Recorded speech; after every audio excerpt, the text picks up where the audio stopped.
Welcome to our पटलक guys. हामीले कति दिनदेखिबाट प्लान गरिरहेको थियौँ, कति दिनको मेहनत पछि बल्ल आज सक्सेस भयो। अनि हामीले यति डिलिसियस टेम्पटिङ फुडहरू खायौँ आज। यस्तो मिठो भयो, यति फन भयो गाइज, यस्तो मिठो थियो नि। म सम्झिँदा मलाई अहिले पनि भोक लागिरहेछ। त्यो बेला चाहिँ धेरै भएको थियो मलाई, अहिले भोक लागिरहेछ।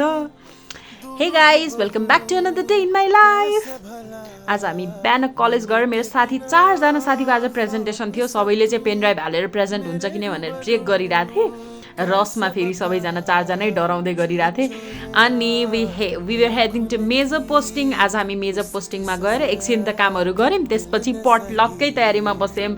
सलादहरू काट्यौँ, पुलाउ, त्यसपछि प्राउन, अनि के थियो के अचार अनि कोक, सबै चाहिँ मजाले इक्वली डिभाइड गऱ्यौँ। यस्तो मिठो मिठो खानेकुरा थियो। जुजुजो वाज यस्तो मिठो थियो नि, जुजुजो सेवै यस्तो मिठो थियो। अनि यो चाहिँ हाम्रो साथी हो, इक्वल प्रोपोर्सनमा कस्तो राम्ररी डिभाइड गरे हो कि त्यो खानेकुरा चाहिँ हामीलाई अलिक थोरै हुन लाग्थ्यो, तर उसले चाहिँ मजाले इक्वल प्रोपोर्सनमा कस्तो मजाले डिभाइड गरेर दियो। अनि हामी सबैजना कस्तो अगायौँ, मिठो भयो।